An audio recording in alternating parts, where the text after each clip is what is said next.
Hi class, I have super exciting news for you. I've written it out so you can see it for yourself. This is our very last lesson of the course. Yay, you did it, you did it. Hope you're still with me.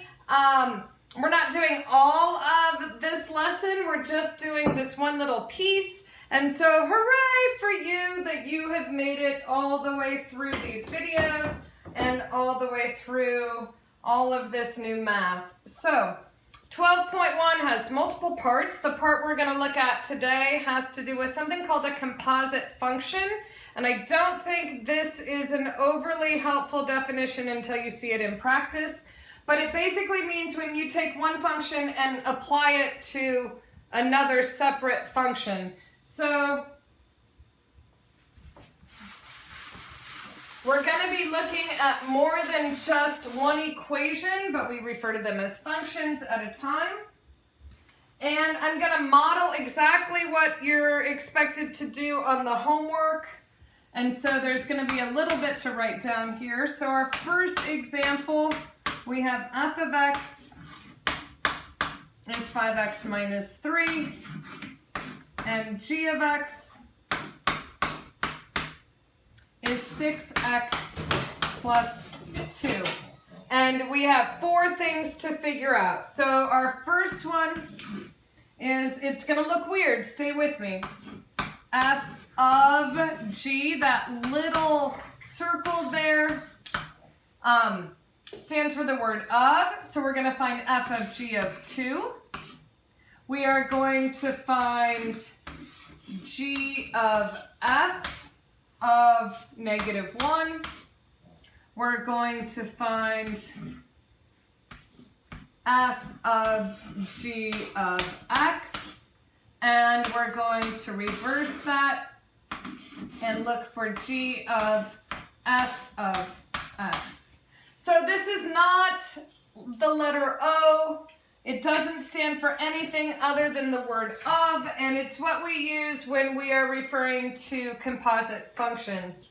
So this is a little bit strange. We have 2 functions. This one says we're going to actually plug in a number, and so we are going to apply or have our input value be x equals 2, and we're going to put that number in and replace it with x. And we're going to work on this function first, and we're going to get an answer here, and then we're going to take the answer we get once we do this and plug that number in for f of x. All right, so if we have g of 2, we work from the right to the left, so this is a little counterintuitive in some cases. Try to remember that you do the closest function to whatever that number is. So I am going to take that x right there, and I'm going to plug in a 2. So 6 times 2 is 12, plus 2 more is 14. And so now that I know that this is 14, I'm going to find f when the x value is equal to 14. So now I'm going to take the answer I got from here and substitute it back in for this x here. So 5 times 14 is 70, take away 3, and so the final answer is going to be 67.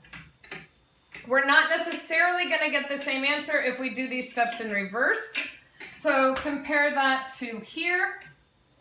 Now I'm going to substitute the value negative 1, and I'm going to substitute it in for the function that is closest to whatever that value is. So I'm going to plug it into f of x first, and then once I have this number, I'm going to plug it in for the g of x. So if I go up and substitute in a negative 1, 5 times minus 1 is negative 5, take away 3 more is negative 8. And so now that I know that this is negative 8, I'm going to come up here, and I'm going to say 6 times minus 8 is negative 48, plus 2 is going to be negative 46. Notice my last 2 parts of this same example, we don't have a number here, it stays with the letter x. So how do we look at composite functions when we're not plugging in an actual number? You actually take the entire function and substitute it in for wherever the x is in the second function. So I am going to take this entire piece and replace that x with 6x plus 2. So we work it from the right to the left. And so I'm going to start with that number 5.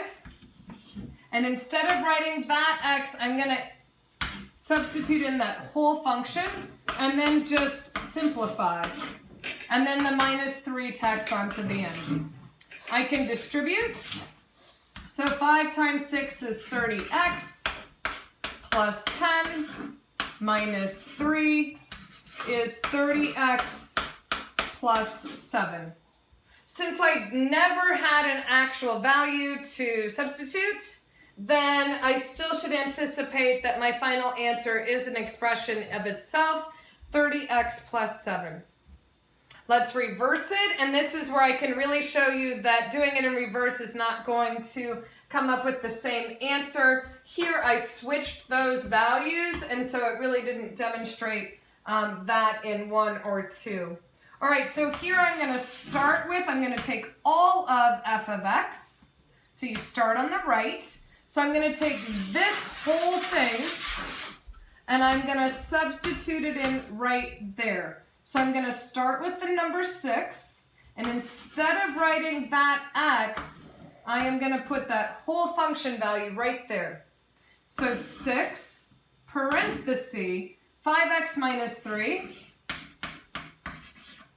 And then I'm going to finish up g of x, which ends with a plus 2. Multiply straight through. So 30x minus 18 plus 2 is 30x minus 16. This might not have been enough to really solidify. It was just one example. So let's go through the whole thing again.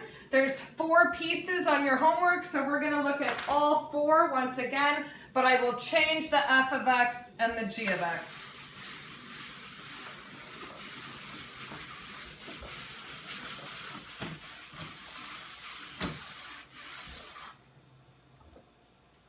All right, so in example number 2, of course I made it a little bit trickier. I'm going to have f of x as x squared plus 7. And I'm going to have g of x be x over 2. And we're going to go ahead and find 4 different pieces. So I'm going to have them be the same 4 because that's more or less what your homework does. So f of g of 2. And let's do g of f of 3, and then we're going to do f of g of x, and then g of f of x. All right. So we work from right to left. So the very first thing we're going to do is substitute 2 into our function g of x. So right here, if I put a 2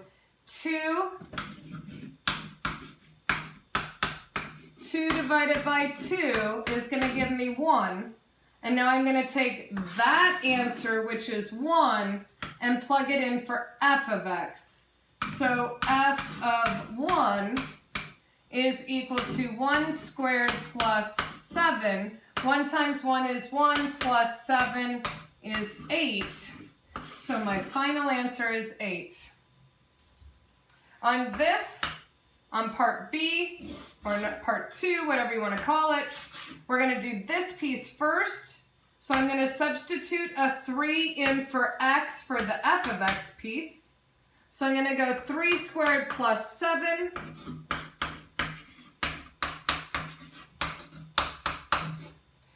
Three squared is 9, plus 7 more is 16. And now I'm going to take this 16 and plug it in for the g of x. So what will I get if I substitute in a 16?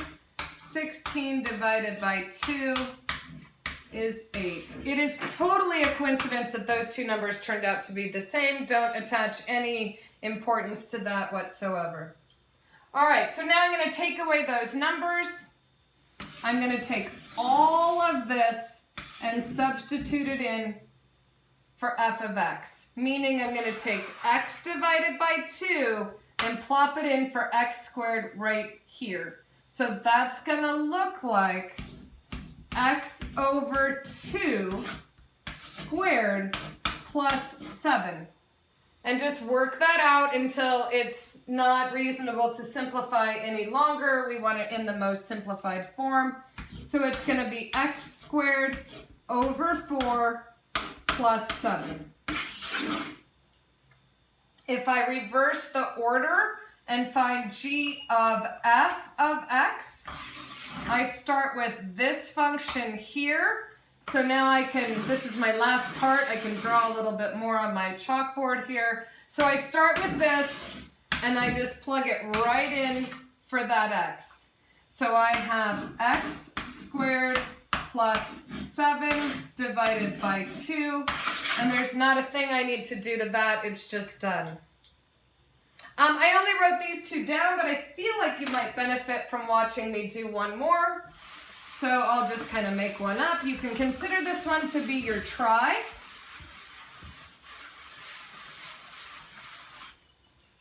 So let's try f of x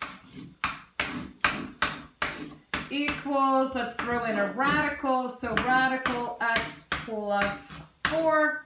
And let's do g of x as 2x plus 1. All right, let's hope I didn't make this too tricky just to kind of do off the cuff here.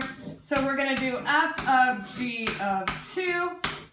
And let's do g of f of, let's do 9. And then f of g of x. And g of f of x. And here we go. All right, plug in 2, substitute 2 for x in g of x first. So g of 2 is 2 times 2 plus 1, which is 5. Take that 5. So now we know this is equal to 5. So f of 5,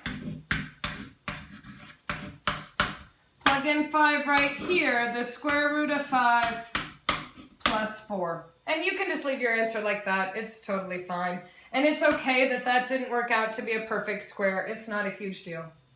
All right, let's try here. It says we're going to substitute 9 in for f of x first. I did pick a perfect square so that this one would work out nicely for you. And so f of 9 is equal to the square root of 9 plus 4. So the square root of 9 is 3 plus 4 is 7. Now I'm going to take, so this is equal to 7. So now I'm going to take 7 and plug it in for the g of x right here.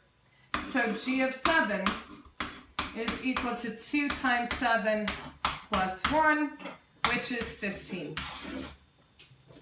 If I don't plug any values in for my variables, and I take this entire function here and substitute it right underneath that radical, I am going to get the square root of 2x plus 1 plus 4 in the back. Nothing needs to happen with that. Leave it as is. It's simplified. Sorry about that. And then here, if I take all of this and substitute it in for that x right there, I have 2 parentheses, the square root of x plus 4 plus 1. I know that if I multiply through and distribute that 2, I'll end up with like terms. So it's nice if we get it in the most simplified way possible. So 2 radical x plus 8 plus 1 more is 2 radical x plus 9. And this is what you're asked to do on the homework, is 4 parts for each question. And if you look up at the top, they give you what those functions are at the top of that homework column. Excuse me. And that's it. I'm so proud of you if you've kept up. Well, I'm proud of you either way. Good job if you've kept with it for this long, and look for information coming about all of the tests and the final exam, and I'll try to continue to update you through Canvas. Feel free to email or text me as well. You have access to all of those things. So take care, everybody. Bye-bye.